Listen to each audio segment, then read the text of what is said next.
मजबूत हाथ, उपजाऊ जमीन और पानी। इस सामान्य स्टार्टर किट से कई पेड़ उगेंगे। यहाँ मध्य केनिया के क्रिसिया जंगल के छोर पर सांबुरु महिलाएं सामुदायिक नर्सरी में बीजों से सैकड़ों पौधे उगाती हैं। थोड़ा बड़े हो जाने पर इन्हें जमीन में लगा दिया जाता है। महिलाओं को सरकार और कई एनजीओ से फंडिंग मिलती है और अब तक 80,000 से ज्यादा पौधे लगाए जा चुके हैं। हमें इन नर्सरियों से बहुत फायदा हुआ है। हम पैसे कमा सकती हैं, बच्चों की स्कूल फीस दे सकती हैं या अपना कोई कारोबार शुरू कर सकती हैं। लेकिन ये हालिया घटनाक्रम है।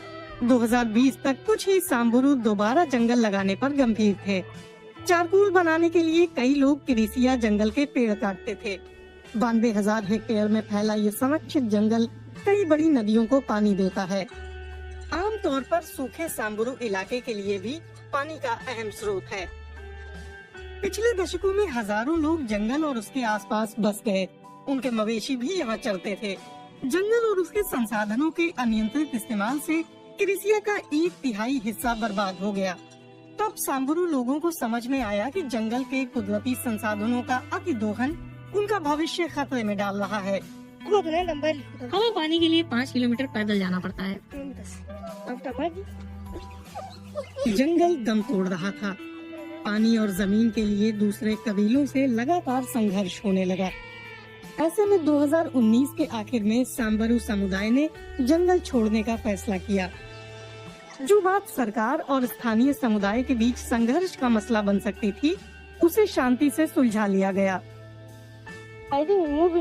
मुझे लगता है कि सरकार के दबाव बिना जंगल से निकल जाना दुनिया में अपनी किस्म की अनूठी घटना है।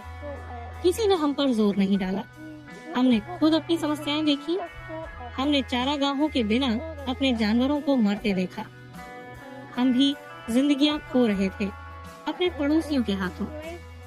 तो हमने अपनी दिक्कतें समझी और तय किया कि समस्या को सुलझाने का सबसे अच्छा तरीका है जंगल से ही निकल जाना और अपने जंगल का ध्यान रखना, ताकि जंगल हमारा ध्यान रख सके।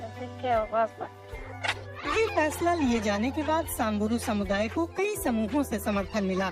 इनमें UN food and agriculture organisation भी था, जिसने मध्यस्थ की भूमिका निभाई। हमने साथ मिलकर भूखे हिस्सेदारों की जरूरतों की पहचान की। मसलन ये शिनाख्त कि जंगल के प्रबंधन के लिए क्या जरूरतें हैं और जंगल का नियंत्रण सुनिश्चित किया।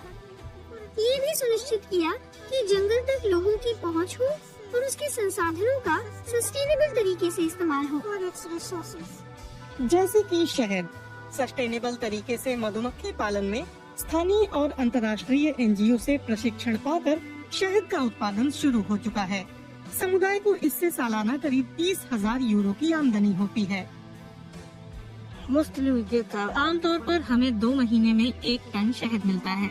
कम से कम ये कुछ फायदे उन्हें मिल रहे हैं। पहले उनके पास ऐसे मौके नहीं थे। वो बस मवेशी चराते थे। क्रिसिया जंगल के बाहरी इलाके में सांबुरु अपने लिए ऐसा भविष्य बना रहे हैं जो पर्यावरण की कीमत पर नहीं बन रहा है। धीमे ही सही, लेकिन यहाँ वनस्पति और जीव फिर से फलने फूलने लगे हैं। वनस्पति और मिट्टी के संभलने से इकोसिस्टम भी ज्यादा पानी संजोने लगा है।